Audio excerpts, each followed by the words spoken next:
So what happens is this, the story goes like this, okay? I was in Infosys, okay, working for 10 years. And when I first got entered, I was after the training. Infosys gives trainings actually, all right? Now after the training of 3 months, okay, they literally make a software engineer out of you. If some of you have been to Infosys or know about Infosys.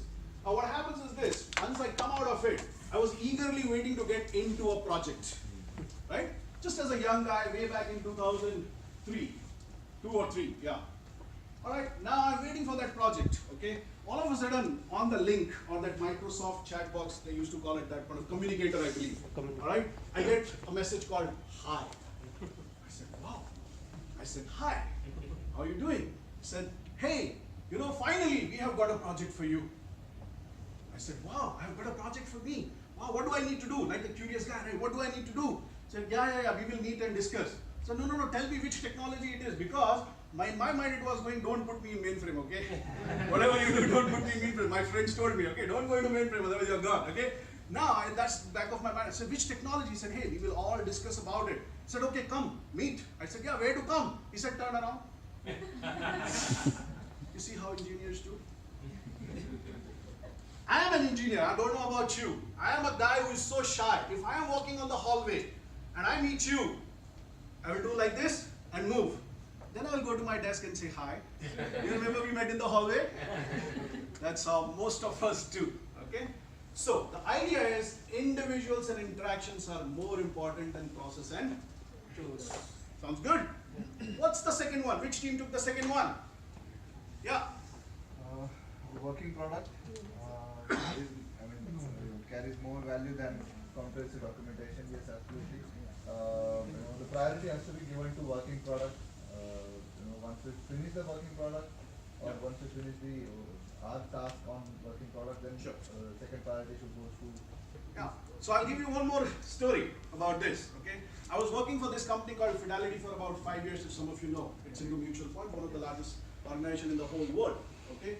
So one day, one person who used to lead the test team, all right, comes to me and said, Gaurav, these guys don't care about us. They think we don't do anything. All right, they just think we are just there to find bugs and things like that. You don't know how much value we create. I said, Shant, just cool down. I understand. Okay, there might be moments in life when you feel that people think that you're not valuable. Tell me what happened.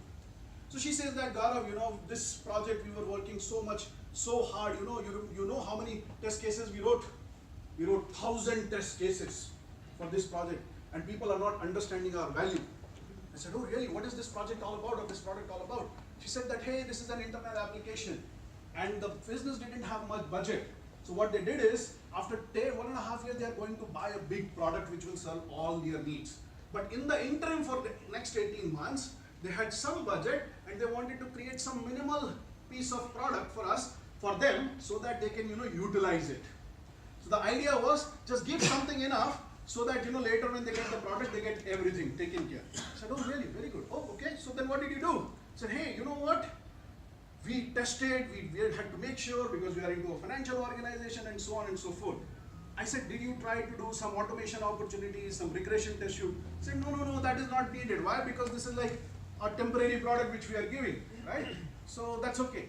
So that's why we didn't do too much of automation. Then I asked her a question. Then why did you write 1,000 test cases? For a minute, she couldn't understand.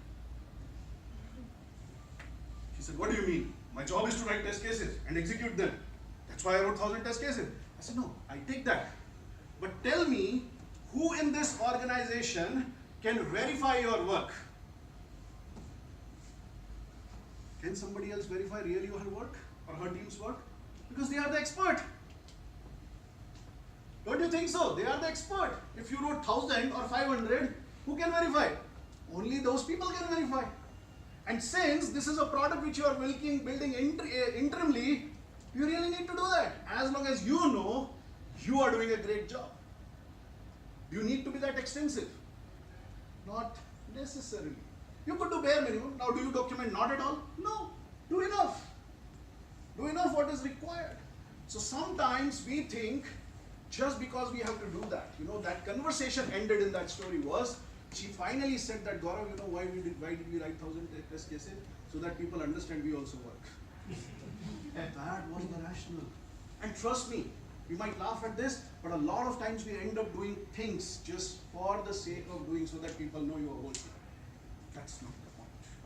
In a self-organized team, that's not the point. You do enough, what is it? Sounds good? Yeah.